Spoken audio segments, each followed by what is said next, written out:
Ready? Yes.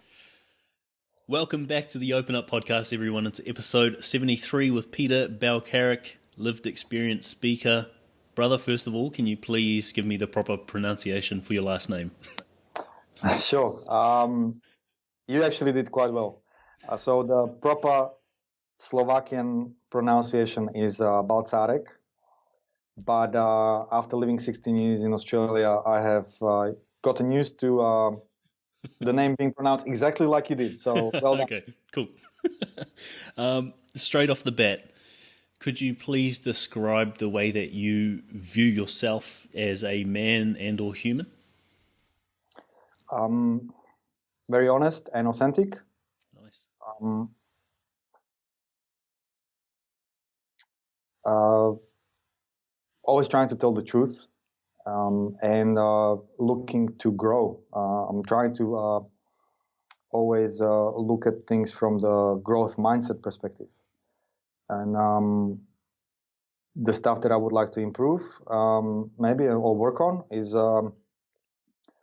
maybe a bit more patient with people. I'm very action based and action minded, and sometimes it really impacts the way that I look at other people's lives. So if I see that people don't take action, I tend to be a bit judgmental. So that's something that I definitely need to improve, and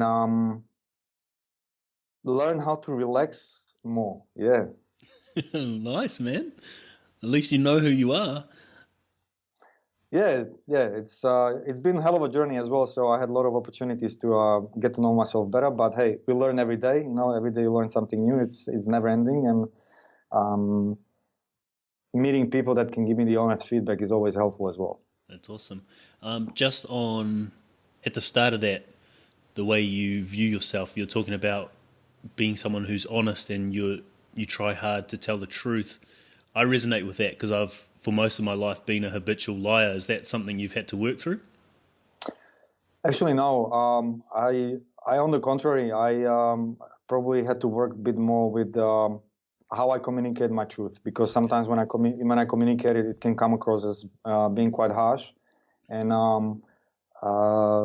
you can tell the truth in multiple ways, right? So I mean, being from Eastern Europe, Slovakian, we are very blunt, Yes. and I mean, we don't think that we are blunt, but we are very blunt, right? So that's something that I think is what I had to look at, and it goes back to the improvement that I think I need to do is a bit more patient, right? You can tell the truth in a way that hurts people, and you can tell the truth where it's considered to be feedback. So that's something that I need to be aware of. That's awesome, man. And I think a lot of men would resonate with that as well. Yeah. I mean, truth is one thing, and telling the truth is one thing, but it's up to us how we communicate it too. Yeah, that's powerful. Could you please give us a summary or a breakdown of like childhood and up until the point where you start experiencing depression, which is the story you're going to share with us today? Mm-hmm. So overall, I think that my childhood was very good. Like I already mentioned, I grew up in Czechoslovakia, and then it split into Czech Republic and Slovakia. So I grew up in Slovakia. Um, I would consider my family to be a middle class family. We as kids, our parents gave us a good lifestyle. We were not, the upper 10,000 in society, but we didn't have to, like I say, we didn't have to save money for 3 months to buy a fridge, right? So it's overall looking back, especially now when I matured and got a bit more perspective, I think that my childhood was pretty good. I did have some challenges though with in the relationship when it comes to having a relationship with my father. My father was pretty tough on me, and I guess that created a bit of rebellion within me as well. So I couldn't wait to turn 18 and leave to university that was away from my hometown. And then during summer, after I went to university, during summers I used to work. I used to go to America, to United States, to work and make money, Wow. so I could actually be independent and not ask my dad for money, right? So where does that come from? That so I can imagine for most boys or teenagers, that young, that's going to be a scary thought, let alone taking action on that. Where does that come from, that drive to Good question, go over to actually. America? Yeah, I think it was all driven by my desire to become independent and become my own master, right? So the way that I look at it, again, it was my imagination, and I think I was rebelling against the influence of my father, so I wanted to get out of, I wanted to become independent and do whatever the hell I want. And looking back again, I don't think it was a healthy approach, but I guess that drove me to taking action when others maybe didn't. Yeah.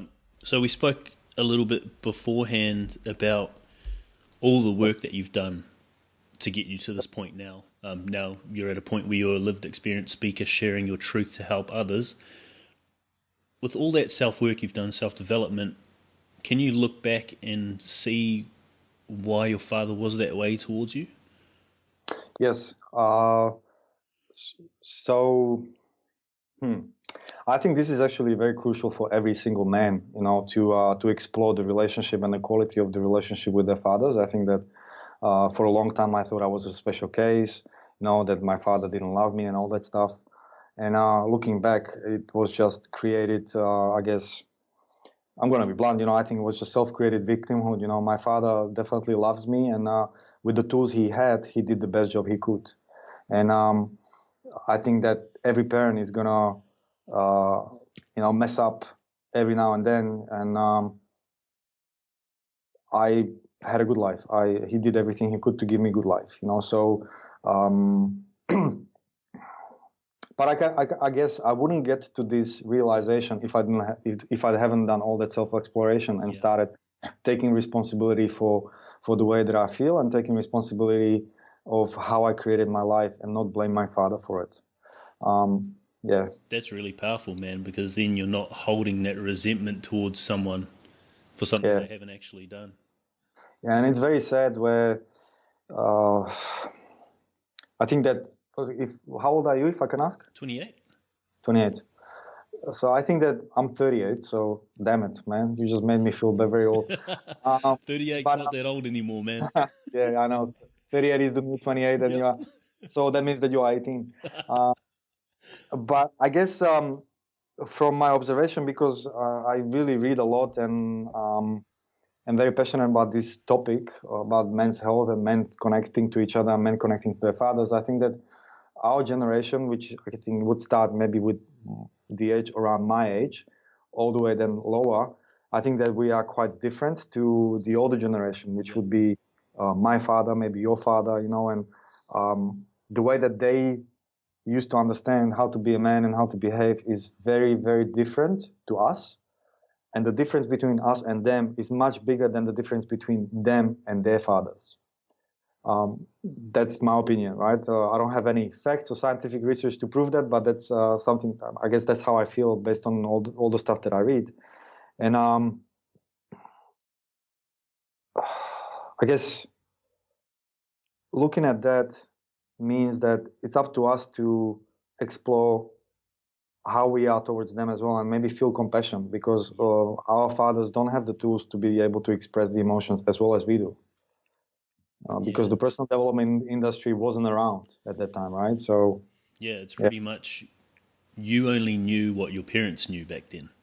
Yeah, or what yeah, your family knew. And I know exactly what you're talking about because I had the same thing with my father. I had this feeling of not being enough, not being good enough for him when in reality that wasn't the case. Like he did a very good job raising me. He was raised by a man that used to chain him and beat him and then went to prison, and then by his stepfather who he loved, and his stepfather never once said I love you. So like coming from that to showing me an immense amount of love, it's just your perspective on it. Like if I can understand and have empathy for the fact that he was brought up without being told I love you, I got told I love you every day, so therefore that means I am enough for him. Yes. Yeah. Okay. Yeah, that's interesting. Yeah, powerful experience as well, man. Like it takes a lot of, I guess, self-awareness without even. Sometimes it's the self-awareness being without being self-aware, to make that change. And it's always inspirational when people that come from hardship like that can actually move away from it and use that as a motivation not to behave like that. Yep. All right, man. We might as well dive into your story now if you're okay walking Yeah, us through it. sure. So just to frame it as well, maybe a bit more background info. So I came to Australia when I was 21, and I came here just to study at college. And I fell in love, and I came back, and I continued studying, bachelor degree and MBA, postgraduate, and then I got married to that woman that made me come back, and uh, to cut a long story short, the relationship didn't work out, so we got divorced, and it wasn't a bad breakup or anything like that, but it was very painful for me, so it took me like 2 years to get over it, and I think that the divorce and the heartbreak healing with the tools that I had at the time was kind of the start of the journey that led me even eventually to experiencing depression. Because I didn't heal from the healthy perspective. There was a lot of blame on my ex. Yeah. There was a lot of actions that I was taking out of spite, from that perspective. Hey, I'm going to prove everybody else that I can do this on my own. I'm going to prove to everybody else that I don't need anyone. I'm going to make my own life the way that I want it, and I don't give a shit about anybody else. Yeah. And I was catching up with my social life as well, so started hanging out with the Dragon Boat Boys, which was kind of my savior social group at that time, because after I broke up with my ex, that was my social circle, and they saved me at the time because the physical activity and training was my outlet. But I guess the less positive side of it was the partying bit, where we worked hard together, but we partied hard together. And with my personality, I wanted to party the hardest, right? So it was all about me trying to prove that I can drink everybody down, and your typical macho bullshit, where I had to be the last man standing. I had to drink the most amount of beers, and eventually this alcohol relationship became very harmful to me, where I actually couldn't even have fun without drinking. Not only without drinking, but actually without getting completely blind, So eventually, I'm a self-confessed high-functioning alcoholic. So it turned into a situation where I drank every day, sometimes during the day, and then towards the end of my experience with the alcoholic period, it was even like in the morning, right? So it had to stop one day, and I don't want to go to the full details of it. I had to make a decision once, if I'm going to go like this, that I'm going to actually maybe even die, right? Yeah. And I made a decision to stop drinking, and I have done that, and it was one of the best decisions I've ever done. And Sorry, can I just want to ask, because if someone's going through this themselves, and I know I've been through it as well, was there like a moment or a succession of moments where you're like, oh shit, this is taking over my life? yes, so there was quite a few of those moments.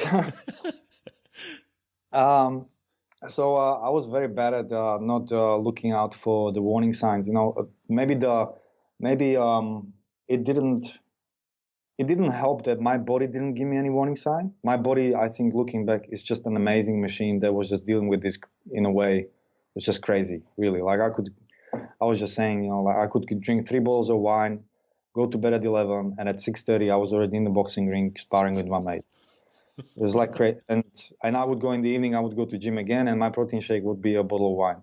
So it's crazy when I look back, and I guess that's why it took me so long to wake up, because my body didn't somehow I was dealing with it, and I didn't have a physical warning sign. It was more mental or emotional warning signs that I was getting.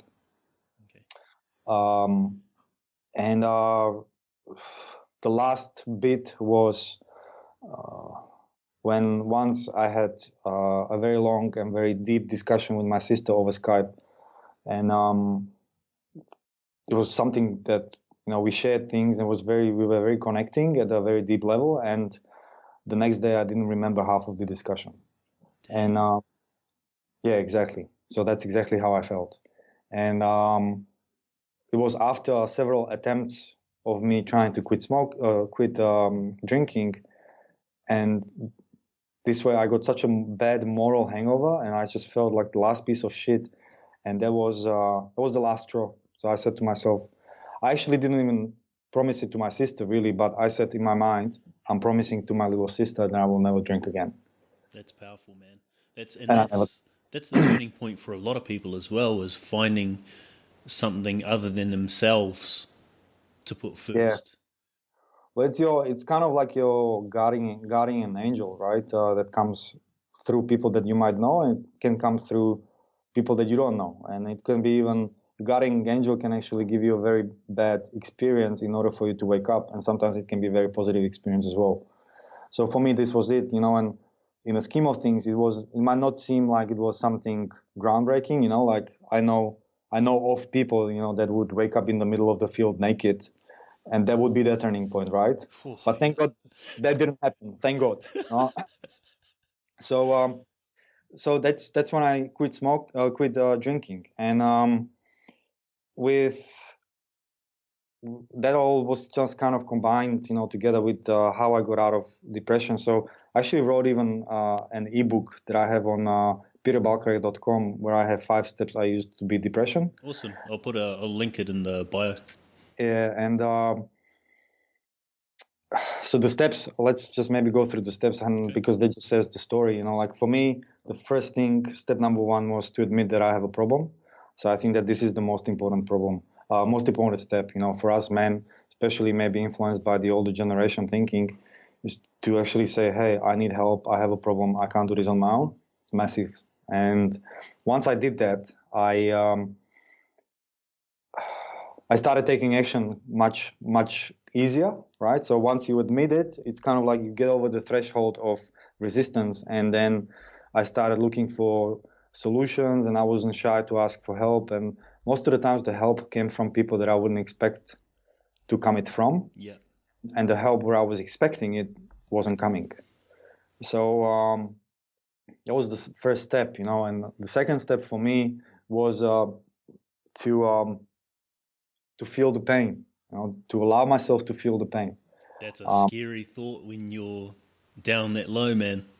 yes, yes, it is very scary, and it's very painful, very painful. And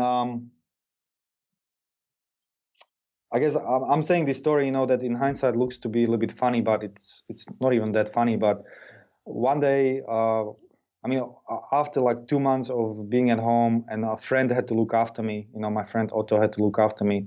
That's how bad it was. And one day I used to have the depression wave really early in the morning. Yep. So it took me like half an hour to wake up and to start functioning, and then I would have a massive wave of depression. And I was just like, I didn't know what to do with myself.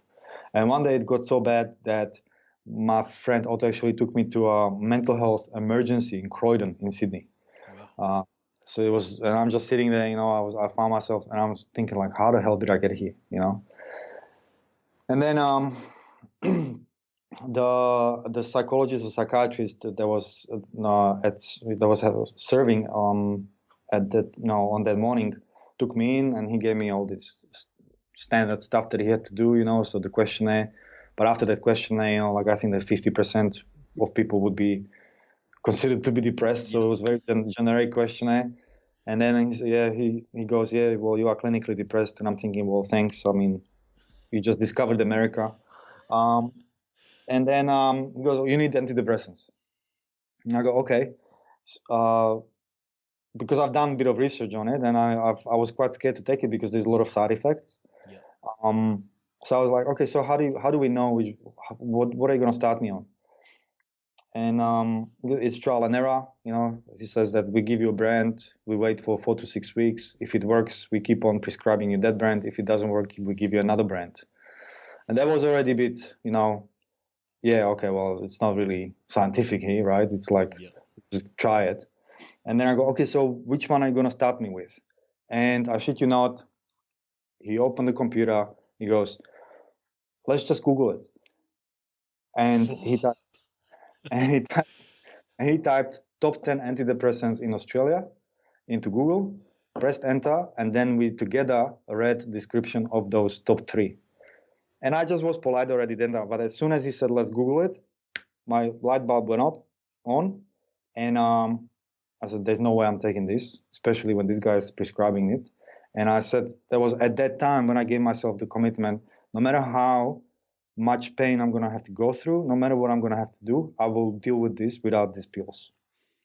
Right? It's powerful, man. It's crazy too. It's come full circle because you go from being living with your parents, wanting so badly to be independent. So you make that move. You're like going to America to make money. You come to Aussie, and then you suffer through depression. You become dependent on your friend again, and you get to this point where you're like faced with going down this route that's going to keep you dependent for the rest of your life, being on the pills, to finally like stand up and take your independence back. That's cool, man.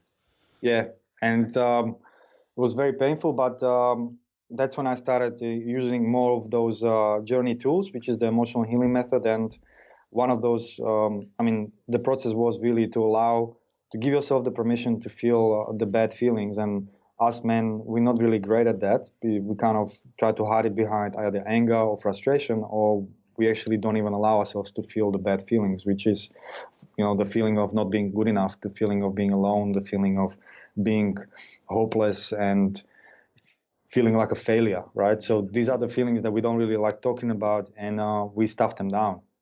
So that I was really good at that before. Do you feel like that's what you were trying to mask with the partying and the alcohol? Absolutely. So I was trying to be this, confident party man who, girls love him and all that stuff. And I was emotionally falling apart. And once after that experience in that hospital, I started doing that. So my ritual was really like I woke up in the morning. Took me a while to get, operational, sat down into the lotus, position and started meditating. And then when the bad feelings started bubbling up, I allowed them to come up. And that's when I burst into tears and started sobbing like a little boy, And then that was going on for like 2 months. And it was my daily ritual. And it was very healing. I always said the metaphor, when you are a kid and you remember crying, after crying, there's always this feeling of fresh space, new space, and it's very, how would I say, it's a big relief, So even after rain, there's always the air is much fresher. Straight after it rains, the air is so nice and crisp. So that's how I always felt when I started crying, But it took me a long, long time to give myself permission to cry, and I usually did it alone in the room. Nobody could see it. But then eventually I got into a position where I'm comfortable crying in front of other people as well. That's probably one of the most powerful tools I've ever heard anyone say. Seriously. Yeah, and it's so simple. Yeah. Like, man, I don't know any man so far that I've met through networking or through the podcast that has just given themselves space to meditate and feel that emotion and cry. Yeah, and it's a powerful experience. It's painful, but it does just somehow it just really teaches you a lot about yourself, and it gives you perspective. So, if 10 years ago you would come to me and you would say to me that I'm depressed, I would just go, "Oh, man, don't be a pussy. Harden up, go and put your shit together." And now going through that experience, I'm so much more empathetic. So I still sometimes feel like. Many times we tend to drown in that bad feeling, but if you don't have the tools to be self-aware of that, it's really hard to snap out of it, and most of the times you actually can't, right? So for me, experiencing the pain and experiencing how it is hopeless, even though as a guy I had everything, right? There's on the surface nothing was wrong with me, and logically nothing was wrong with me, but I just felt really hopeless, and so many times I was falling asleep, wishing I would never wake up, and it's all just product of our sick mind, Yeah. Damn, that's powerful. I want to ask you,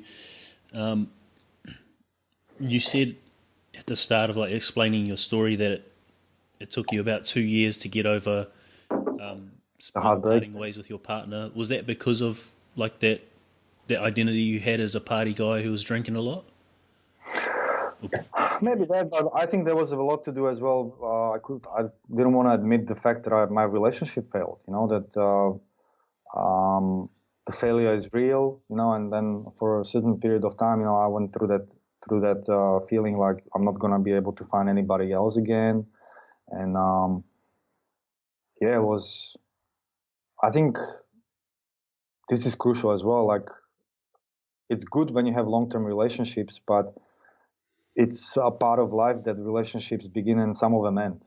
Yeah. And we just don't have tools to deal with it. And then instead of, there are more and more people are starting to break up in a very civil manner, and many of them are even friends after that. But I just think that we don't have tools, and that it goes for women and men. We just don't have tools to admit the fact that, hey, relationship is over. Let's cherish the good times that we had together and wish each other all the best and move on, and that's something I wasn't able to do, and then it eventually turned into complete resentment and blame of my ex-wife. I'm not saying that she didn't do anything wrong. She did, but so did I. Yeah. It's 50-50. So I guess if I had the tools and the awareness in the past, like the breakup would be still painful, but it wouldn't be so destructive, I guess. Yeah. Yeah.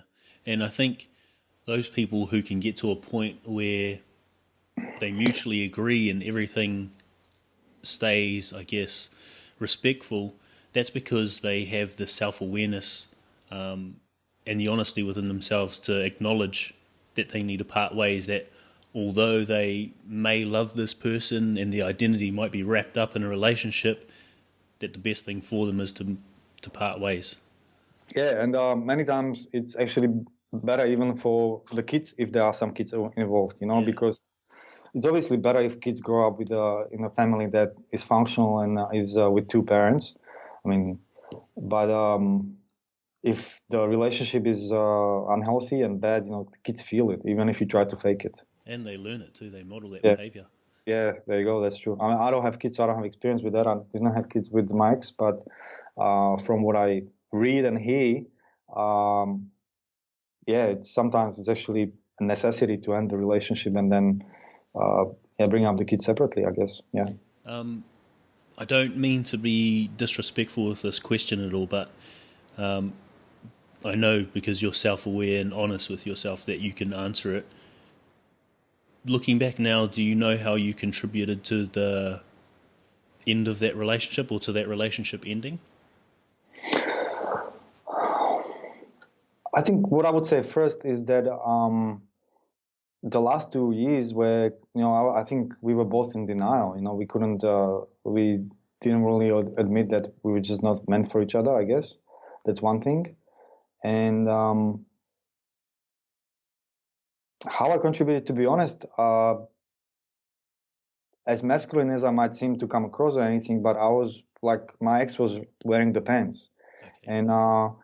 And I guess what I could have done better is to actually stay true to my values and to the feelings that I really felt, and maybe confront my ex. And then if there was no solution in sight, we could have parted ways earlier, and it might not have been that destructive. I guess that's how I would answer the question. Yeah, that's awesome, man. That's super self-aware, and thank you for being vulnerable enough to actually say that. Most men wouldn't, so super grateful. Yeah, no problem. I guess you spoke a little bit about the journey, I think you called it, when you did NLP and timeline therapy after you had been to see that doctor who Googled those drugs. Can you explain what you did there? Yeah, so I've done the journey is a program that can take 2 years, 3 years. It's a series of workshops. Yep. So I started doing that workshop when I was already not feeling that great, and then I finished 5 retreats with Brandon Bays, and then after that experience in a mental health hospital, I had tools already. I already experienced those tools, so that's why I was able to use them. And the tools, is nothing complex really. It's really about allowing yourself to feel the emotions. And because maybe we can now segue back into those 5 steps. Where Yep. I said the first one was to admit that you have a problem and that you need help. Second one was to feel the bad feelings. But the third step, which is very important here as well, and we kind of touched on it already a little bit, is to let go of the past, right? So holding on to past, and dwelling on what Gary Vee. I'm gonna use profanities, but Gary Vee is one of my heroes these days, and he one of his quotes is my favorite, is dwelling on what you fucked up on is just another way, or is just best way to fuck up again, right? Yeah. So but it's so hard. It just sounds so simple to let go of the past, yet it's really hard. Humans we just really suck at letting go of the past, and for me there was a lot of guilt and shame, of what I've done, after I started feeling all these bad feelings and pain. I started recreating all those situations that I thought I was not behaving correctly in that, whether it was maybe not being nice to a woman in the past, or maybe being a dick to my friend, or maybe being an idiot to my family, and I was just coming and coming and coming, and that just exaggerated the bad feelings again, right? So it was just this vicious circle, and then the journey tools do teach you how to cut cords with those situations and with the feelings from the past, and they really assist you very well on letting go of the past, and moving ahead and moving and looking forward, instead of dwelling on what was wrong and kind of letting yourself to fall deeper into that shit that you have created in the past. And many times we are so critical of ourselves as well. It was definitely, the third step is very important, to let go of what happened, accept it, integrate it, and move on. All right. Yeah, I think that's the most powerful thing I've taken away from the last couple of weeks.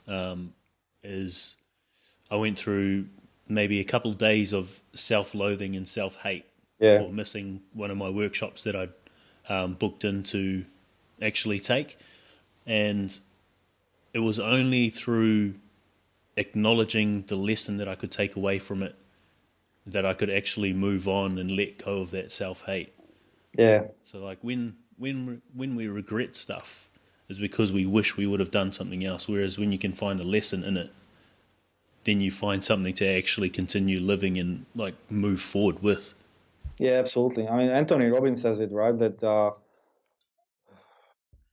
it's not really a failure; it's a learning.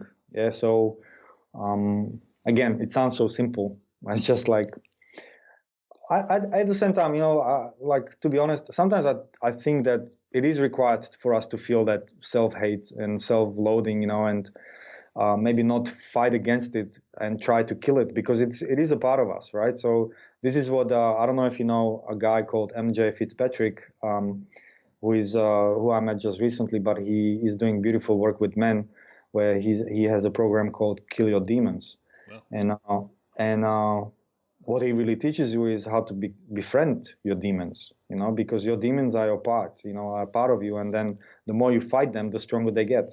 So why not? It's like the typical, you can't fight them, so you can't go against them, so you go with them, right? So, and then you become a team, and then the better team you become, the better relationship you have, you become friends. So they're not your demons anymore; they become your friends, and they stop bugging you the way that they used to bug you, right? yeah. So, that's very powerful as well.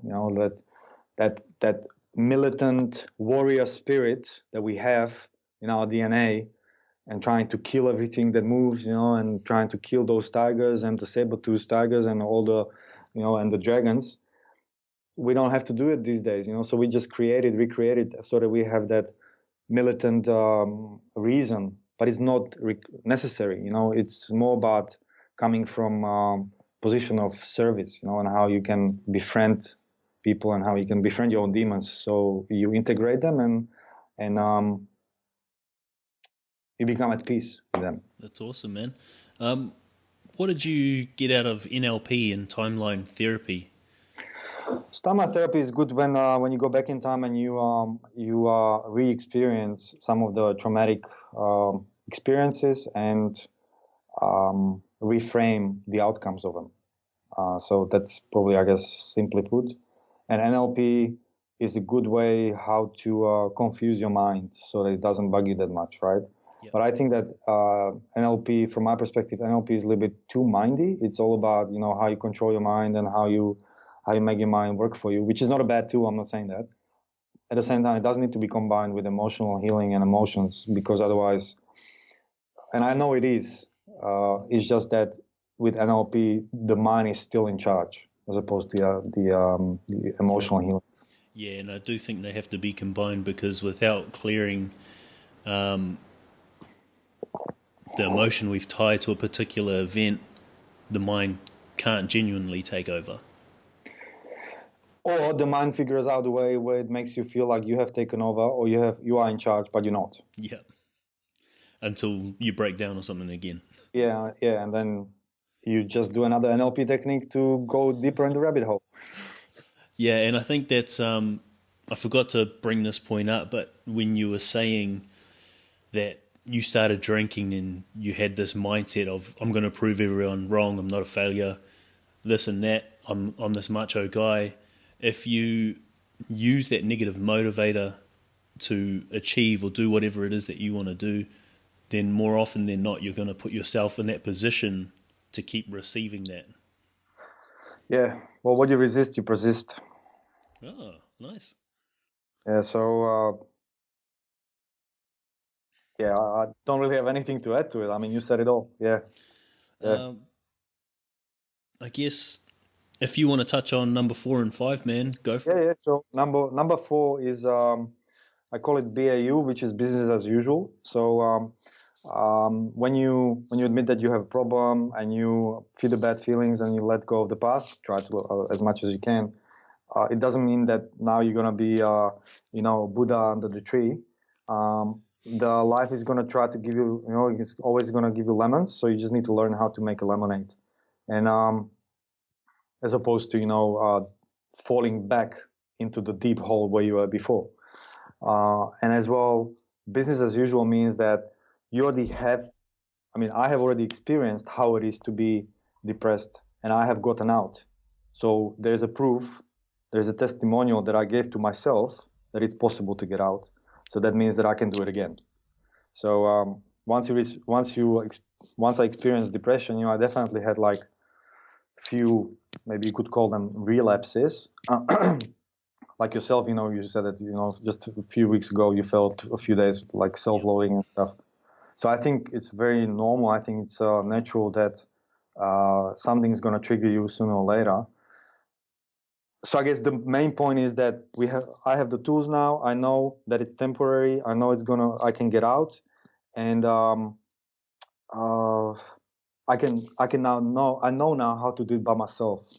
Yeah, so that's the business as usual hacks. So, and as well, if something again comes, use the tools that you used for yourself to get here. So for me, it's the release, operational release. Crying again, cry again. Crying helped me before.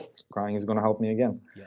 So that's the step number 4, and the last step, the final one, is attitude of gratitude,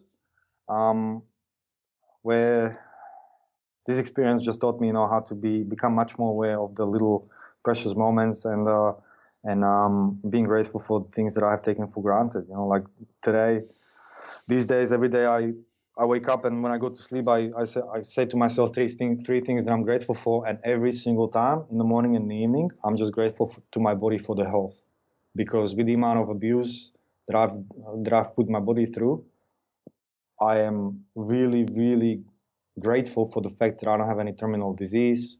I'm healthy. My liver is going strong, and it's a mini miracle. Yeah. That's amazing, man.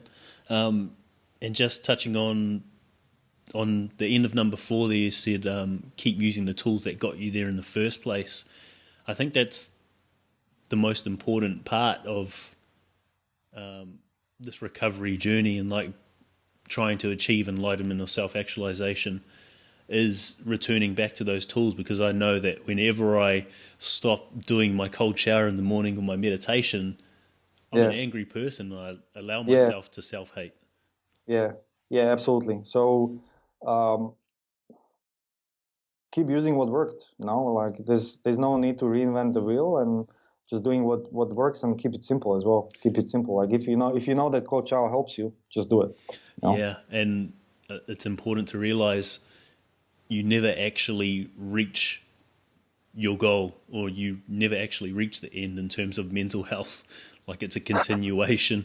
As soon Yeah, as you feel like you've got there and these tools have worked, I'm here, I'm good now, that's when you're gonna let those slip. yeah, yeah, absolutely. But I guess to maybe expand on that a little bit, I've, I have a feeling like the mental health awareness is really like it's ramping up. In the last 10 years, I have to say, it's like you can hear it everywhere. We have the Are You Okay Day, we have in corporate. I can see that people are more open to it, and at the same time, I believe that we still haven't grasped as a society. We still haven't grasped what really works, because the government keeps on pumping money into it. We have counseling services, we have psychology services.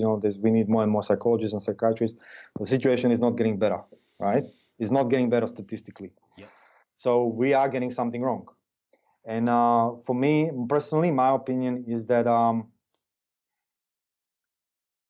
to say it.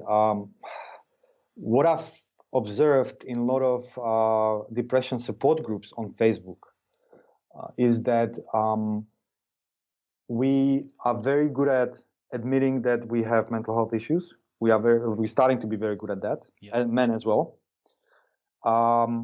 We are starting to be much better in finding the support network and support channels, but we are still not that great at moving away from it. So we are, as opposed to moving away from the illness and moving towards well-being, we as a society, I think that we still are stuck in that need and necessity to learn how to manage mental health and how to learn how to live with it, as opposed to taking a bit more radical approach and going, well, I actually don't want to have it, I don't want to live with it, I want to learn how to live without it. And then if I sometimes fall back into it, I have these tools that I can use, right? But it's somehow, and this is something that has to be said very carefully, especially to people that are still going through mental health challenges. But I feel like many times these mental health support groups become the new comfort zone for people that are actually really hard for them to leave. And what the result of that is that people are stuck with the mental health issues as opposed to actually moving away from it. And again, there's no such thing as one size fits all. It's individual. But I feel like our negative bias that we naturally have as humans is somehow encouraging us to stay and bathe in that feeling of negativity, as opposed to looking at the bright side and saying, and have the growth mindset and saying, okay, I experienced that, it wasn't nice, but let's just move out of this, because this life with mental health illness, some people will have to have it, but some people don't have to have it. Some people can move out. Yep. That's awesome, man. And I don't think you would have upset anyone with that. Yeah.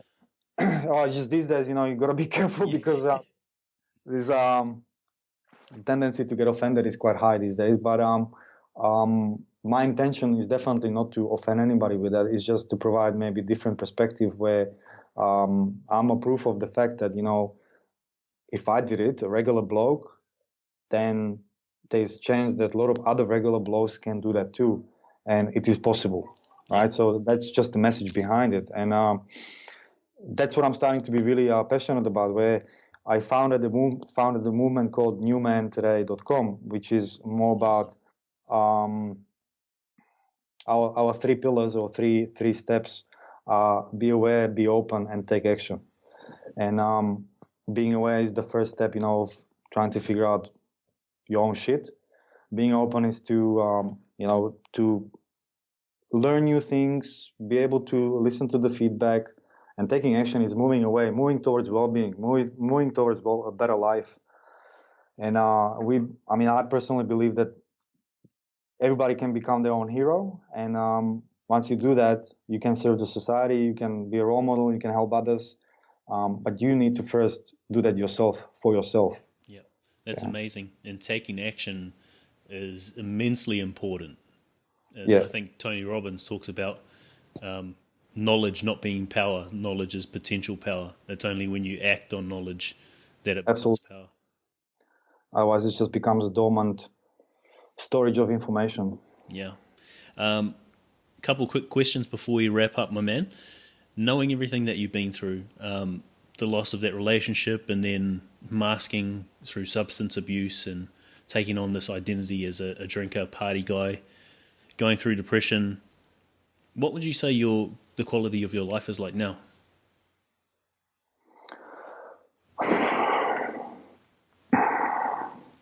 So number one is I feel like I'm my own hero. That's fucking epic. Yeah, I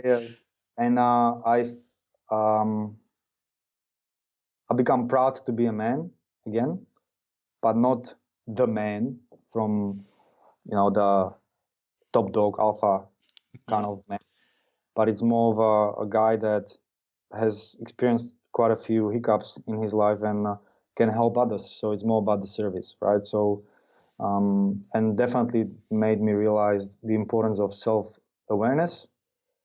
And yeah, if you are the smartest in the room, you have to change the room. That's awesome. What have you added to your life or removed from it to improve the quality of it? What I've removed is definitely alcohol, smoking, senseless dating. I have amazing woman now. We have amazing relationship that is, based on honesty, vulnerability, and authenticity. We, yeah, I just couldn't. Yeah, I met her in India, so there you go. That's a sign. Um, so that I have removed I guess the destructive habits, and then started to live my life much simply, right? So um, find pleasure in that daily routine of exercising, good food, good conversations, maybe with few or maybe with smaller social circle, but at a deeper level. It's amazing, brother. If you had the chance to put a message on a billboard where you know thousands of people would see it every day, what would that message be? Become your own hero. I love it. I love that. I've never even thought about that, so that resonates with me, man. Yeah, I'm glad that it does. Yeah, I think it resonates.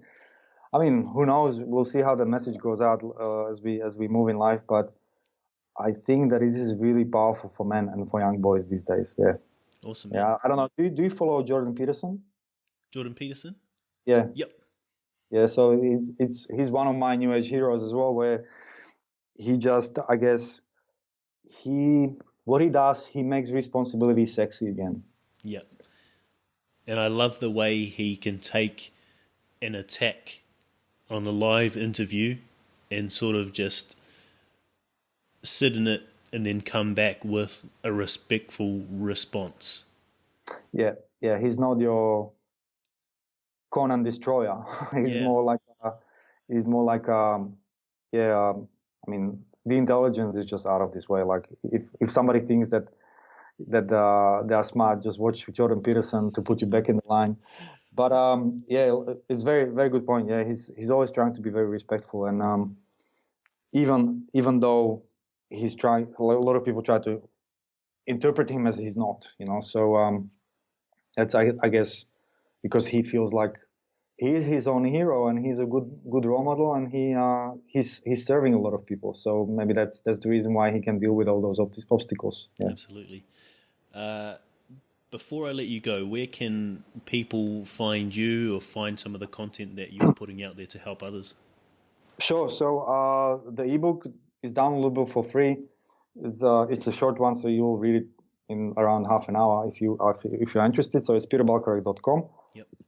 And then New Man, that's MAN, today.com is our website for all men that want to become their own heroes. And if somebody has any questions or wants to get in touch with us, you can just go onto our website or just contact me via social media. Contacting people these days is very simple. It's very easy. But yeah, I guess if I could maybe wrap up from myself, what I would maybe ask people to do, not ask, but recommend or even encourage people to do is, yeah, become your own hero, take responsibility for your own life, try to improve every day, and be authentic, truthful, and at the same time kind to yourself. Yeah. Amazing, brother. Oh, before I let you go, I want to acknowledge the fact that you made time for this while you're at work, but most of all for going through what you've been through, turning that pain into power, and now having this ebook and New Man Today, as well as lived experience speaking, bro. Big ups. Super grateful there's someone like you in Sydney doing what you do. And thank you for having me. I appreciate it. And keep doing what you're doing, man. You're doing a really good job. It's Thank you, it's brother. really needed. Yeah. You have a good day, eh? Cheers. You too. See ya.